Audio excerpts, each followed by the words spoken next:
नहीं, तुम्हें यही सिखाया गया कि बिना स्त्री के जीवन अधूरा है। यहीं से बीज बो दिया गया। फिर स्कूल और कॉलेज आए, फिल्में, गाने, उपन्यास, सब ने आग में घी डाला। नायक नायिका के बिना कहानी पूरी ही नहीं होती। गानों में हर पंक्ति मोह की चाशनी में डूबी होती है। धीरे धीरे तुम्हें यह यकीन हो गया कि जीवन का सबसे बड़ा लक्ष्य है किसी स्त्री को पा लेना। और जब यही झूठ तुम्हारे भीतर गहरा बैठ गया तो मोह तुम्हारा धर्म बन गया। तुम्हारी सुबह उठते ही आंखें उसी को ढूंढती, तुम्हारे सपने उसी से भर जाते हैं, और अगर वह नहीं मिले तो तुम्हारा जीवन तुम्हें अधूरा लगने लगता है। इतिहास देखो, दुर्योधन जैसे राजकुमार के पास सब था, धन, ताकत, सेना, लेकिन द्रौपदी को लेकर उसका मोह इतना गहरा था कि पूरी सभ्यता युद्ध में जल गई। सम्राट ने साम्राज्य खोए, सैनिकों ने प्राण खोए, लेकिन असली कारण था स्त्री मोह। आज की दुनिया में वही कहानी दोहराई जाती। अब द्रौपदी नहीं, लेकिन मोह वही है। लड़का कॉलेज में पढ़ाई छोड़ देता है क्योंकि मोह जीत गया। कोई ऑफिस की नौकरी छोड़ देता है क्योंकि प्रेमिका ने छोड़ दी है। कोई आत्महत्या कर लेता है क्योंकि मोह की रस्सियां बहुत कस गई। तुम्हें लगता है ये त्रासदी है, असल में ये तुम्हारा अंधापन है।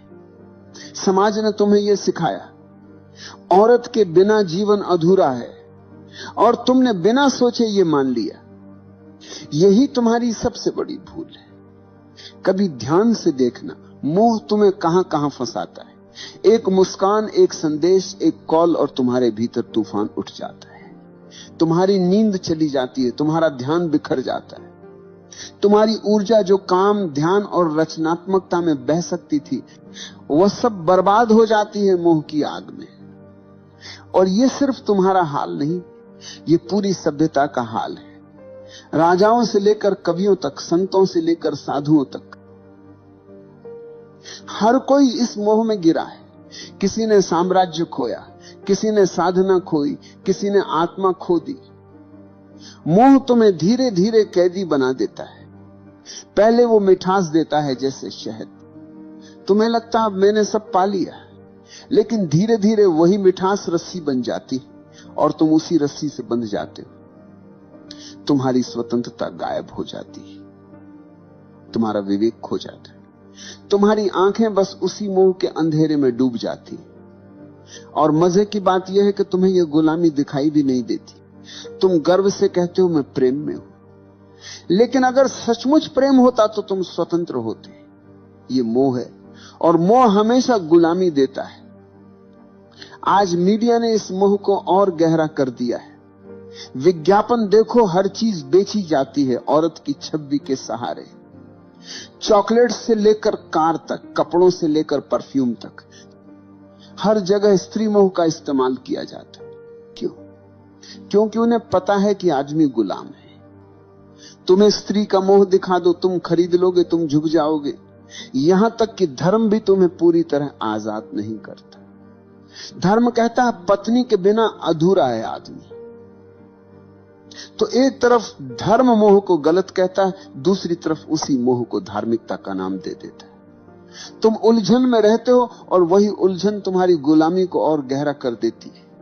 तुम सोचते हो कि मोह को छोड़ना मतलब स्त्री से भाग जाना है, किसी आश्रम में चले जाना है, किसी गुफा में छुप जाना है। नहीं, भागने से मोह नहीं छूटता, भागने से मोह और गहरा हो जाता है।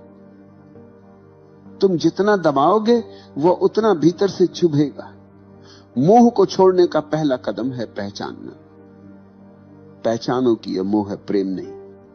तुम्हारी भूख, तुम्हारी चाहत, तुम्हारा जुनून, यह सब प्रेम नहीं, यह सिर्फ शरीर और दिमाग का खेल है। जैसे ही तुमने ये पहचान लिया, आधी गुलामी टूट गई। दूसरा कदम है साक्षी होना।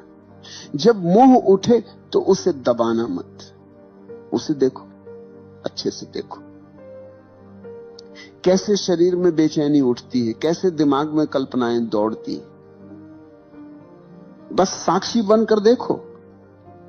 तुम्हें लगेगा जैसे अंधड़ चल रहा है, लेकिन अगर तुम देखना जारी रखो तो वही अंधड़ धीरे धीरे शांत होने लगेगा, क्योंकि मोह की ताकत सिर्फ तुम्हारे अंधेपन से आती है। जैसे ही तुम उसे रोशनी में देख लेते हो, उसकी पकड़ ढीली पड़ जाती है। तीसरा कदम है ऊर्जा का रूपांतरण। मोह और वासना में बहुत ताकत है। अगर तुम इसे समझदारी से बदल दो तो यही ताकत प्रेम और करुणा बन जाती। तुम्हारी वही बेचैनी ध्यान की गहराई बन सकती है। तुम्हारी वही प्यास प्रार्थना का अमृत बन सकती है। यही वजह है कि ओशो कहते हैं, वासना को दबाओ मत, रूपांतरित करो। अब सवाल है, रूपांतरण कैसे होगा? बहुत सरल है। जब भी मोह उठे उसे ऊर्जा की तरह देखो, न कि पाप की तरह। आंखें बंद करो, गहरी सांस लो और उस ऊर्जा को भीतर उठते देखो। कल्पना मत करो, दबाओ मत, बस देखो।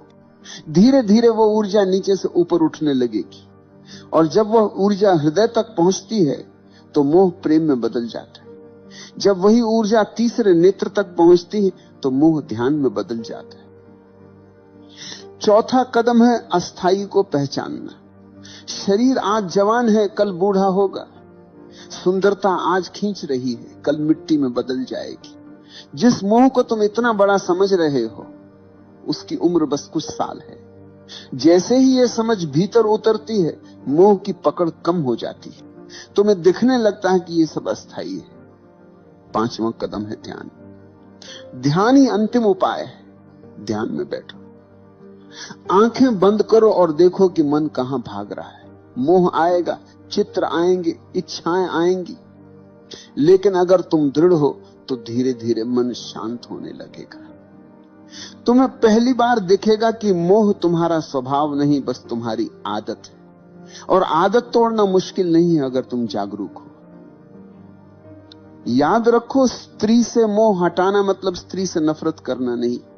स्त्री कोई समस्या नहीं, समस्या तुम्हारा अंधापन है। स्त्री तो बस एक आईना है जिसमें तुम्हारी भूख दिखाई देती है। अगर तुमने भूख को समझ लिया तो आईना अब तुम्हें गुलाम नहीं बना पाएगा। इतिहास में वही लोग बचे हैं जिन्होंने मोह को पहचाना। बुद्ध ने स्त्री मोह छोड़ा, तभी वे बुद्ध बने। महावीर ने मोह छोड़ा, तभी वे महावीर बने। कबीर ने कहा, माया महा ठगिनी हम जानी। जिसने मोह को पहचाना वही स्वतंत्र हुआ। और तुम अगर अब भी आंखें बंद करके मोह को प्रेम कहते रहे तो तुम्हारा अंत भी वैसा ही होगा जैसा हजारों साल से होता आया है। टूटन, खालीपन, बर्बादी। तो मैं कहता हूं, मोह को देखो, उससे भागो मत, उसे दबाओ मत, बस उसकी जड़ पहचानो और उसे साक्षी भाव से देखो। यही देखने से मोह की जड़ सूख जाएगी।